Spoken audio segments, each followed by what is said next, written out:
இன்று வேளாங்கண்ணியிலே அன்னை ஆரோக்கிய தாயின் திருவுருவம் பொறித்த கொடியேற்று விழா நடைபெற இருக்கின்றது.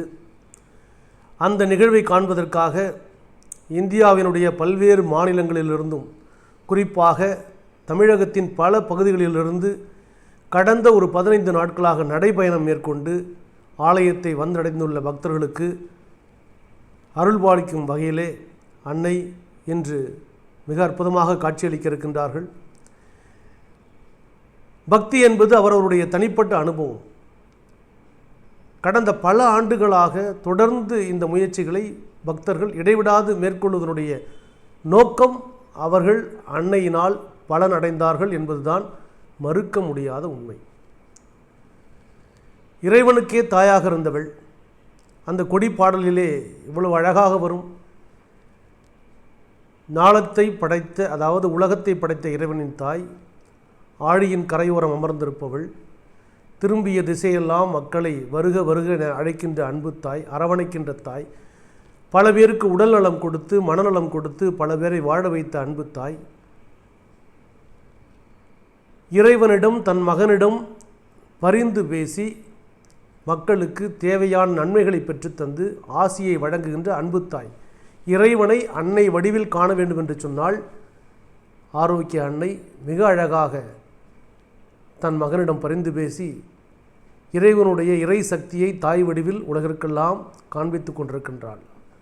அந்த அன்னையால் பலன் பெற்றவர்கள் ஏராளம் தாராளம். அந்த நம்பிக்கையில்தான் தொடர்ந்து ஆண்டுதோறும் வந்து கொண்டிருக்கின்றார்கள். அந்த கொடியேற்ற நிகழ்வு சரியாக 5 நிமிடம் 20 நொடி அந்த பாடல் ஒலிக்கும். மெய்சிலிர்க்க வைக்கின்ற காட்சி. லட்சக்கணக்கான மக்கள்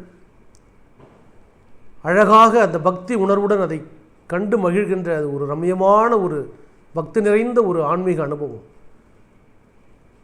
அந்த அனுபவம் என்பது தனிப்பட்ட மனிதனுடைய உள்ளுணர்வை சார்ந்தது. ஒரு தாயாக, அம்மாவாக எல்லோரையும் அரவணைக்கின்ற அன்பு தாய். மீண்டும் சொல்கிறேன், அவரால் நலம் பெற்றவர்கள் ஏராளம், குணம் பெற்றவர்கள் ஏராளம்.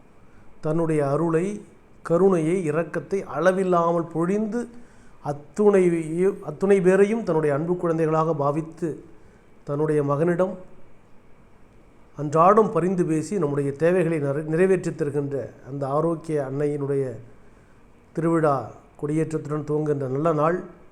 அன்னையிடம் நம்பிக்கையோடு மன்றாடுவோம். ஆண்டவரின் அருளை அன்னை வழியாக நிச்சயமாக பெறுவோம். இதை கேட்கின்ற உங்கள் அனைவருக்கும் ஆரோக்கிய அன்னையினுடைய, அந்த மாதாவினுடைய, வேளாங்கண்ணி தாயினுடைய ஆசீர் நிரம்ப இருக்கட்டும். உங்கள் இல்லங்களிலும் உங்கள் உள்ளங்களிலும் அந்த அருள்மழை பொழியட்டும், மகிழ்ச்சி நிறையட்டும், நோய் நொடிகள் நீங்கட்டும், அமைதி பெருகட்டும், நல்வாழ்வு தழைக்கட்டும் என்று அன்னையின் பெயரால் வாழ்த்தி மகிழ்கிறேன். நன்றி.